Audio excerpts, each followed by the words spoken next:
So waking up early is one of those things that you don't really want to do it. And I guess in that way it's similar to things like, I don't know, exercise or working on something, studying for a project. There's a lot of things that in the moment we don't really want to do, but then long term we can see that they'll be beneficial and we probably should do them. It's like if you were to plan out your life, you would probably agree, right, that less time spent on screens just sitting there is probably better. It's good to work on your own stuff, exercise, keep yourself in shape, eat healthily, go out and experience life instead of staying inside. Like, we kind of inherently know these things, but in the moment, like when it comes down to the individual moment, right, it's hard because it's, for example, with going outside, right, it's comfortable inside. You have your nice chairs, sofas, movie, internet. It's hard to then go out, especially if it's not very good weather, like if it's raining or cloudy or something. It's hard to kind of push yourself to do that. And it's the same with exercise, right? Long term that you should exercise, keep yourself in shape, be healthy. But in the moment, if you're really into a series on Netflix or something, or if your friends say, let's do this, it's hard to kind of fight against that, right? This long-term versus short-term gratification. You may have heard this concept before, right? The idea that in order to be successful and truly happy, you need to delay gratification. So like delay your pleasure, basically. So in the moment, obviously, it'll be more fun to just sit around eating donuts and watching Netflix instead of working out. But long-term, it would be more fun to be ripped and really healthy and strong and agile and have a good body in 5 or 10 years compared to being like diabetic or unable to walk. But you don't think about those things in the short term, in the moment, right? And this is where success is really made. This is where the difference is between successful and non-successful people. Is in the moment, can you delay your pleasure just even for a little bit? Even if you say, okay, I want to watch Netflix, but first I'm going to work out. Even if you can do that, you're going to be very successful compared to the person who just says, you know what, I'm going to skip my workout today and I'm just going to watch Netflix. So how does this relate to the title, which is probably something like how to wake up at 5 a.m., wake up at 4 a.m. in the morning, something like that, right? So how can you actually wake up at 5:30 in the morning and feel excited about it?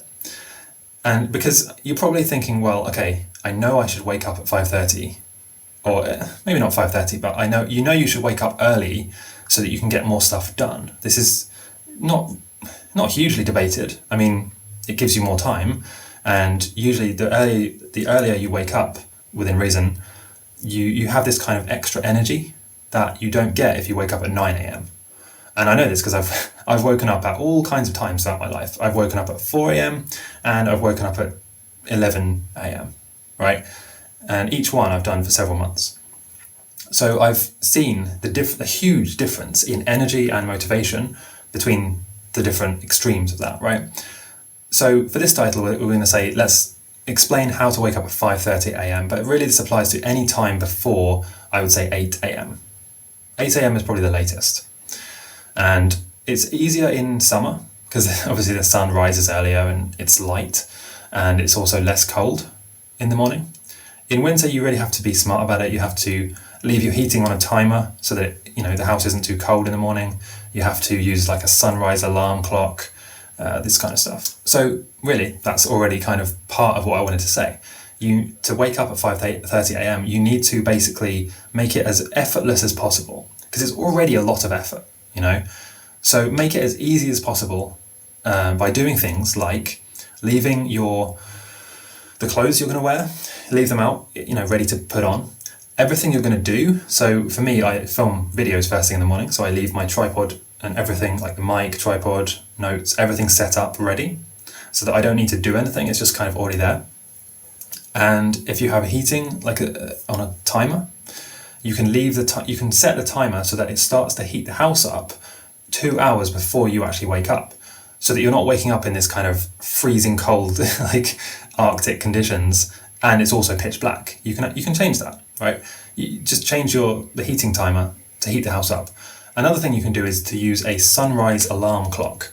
This is something I used for many years, and it's about this big, and it basically simulates the sunrise. So you set your alarm time, let's say 5 a.m., and at about 4:30 a.m., it will slowly increase the brightness of this kind of like soft light until eventually at your set time, 5:30 or 5, the whole room will be lit up as if it was daytime. It's actually quite effective, and although they're quite small, like I said, they're about the size of a football or a bit smaller, the light they give off literally does make the whole room feel like it's daytime. So that's another thing, right? Sunrise alarm, set the heating timer, have everything laid out before. That's kind of like the foundation.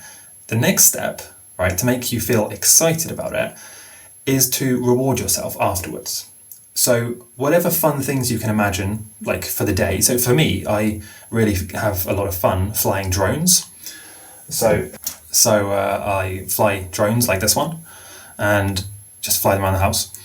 And basically, that is what I find the most fun. So I would do that. I would maybe play guitar, maybe play some games. Okay, these are the fun things. So I would save those until after I've already done my work for the day, my filming videos, whatever. Okay, and by doing that, you're training your brain. I could go into more detail on the neuroscience of this, but basically you're rewiring your brain to enjoy effort, and this relates back to the dopamine thing. Strongly relates to dopamine fasting.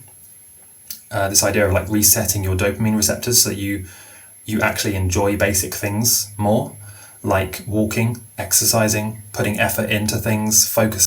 I could make a whole video series about that, but for now, just try and separate the activities in your day. So when you wake up, you should first do the difficult things, and then after that, you should do the fun things.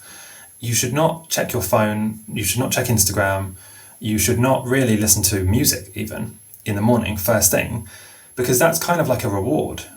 That is literally rewarding your dopamine system. So if you start the day with a reward, then what motivation do you have in the neurochemical balance of your brain to do anything? Almost none. And it's the same thing if you have breakfast. I would recommend you don't have breakfast until you've actually already done some things like your chores, your exercise, work, whatever it is. Don't have it, right? Because it's a reward. So I would recommend putting all the rewarding stuff, like say breakfast, social media, watching movies, music, all this stuff, that's all fun stuff, right?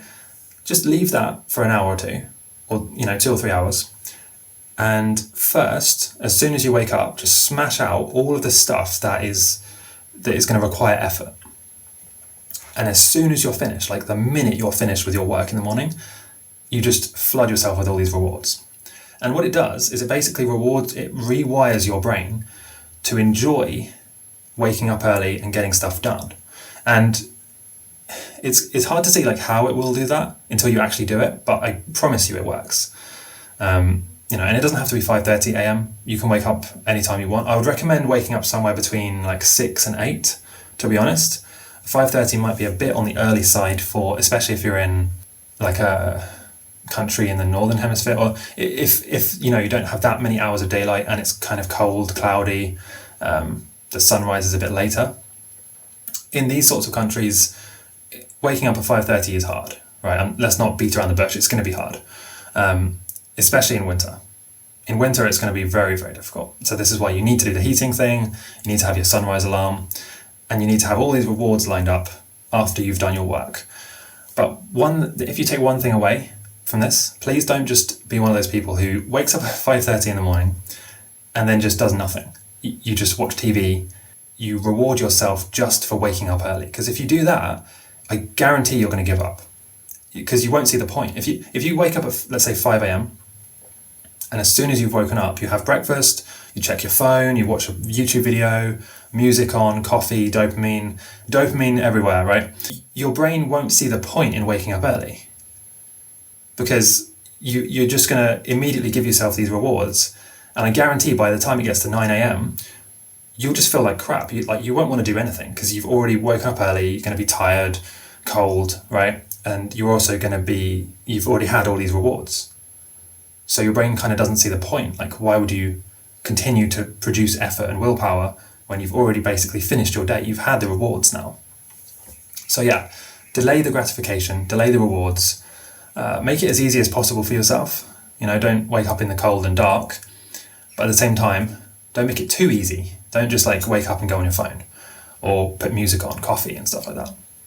Yeah, so this is the ultimate guide, I guess, to waking up early, or earlier than you, yeah, usually do.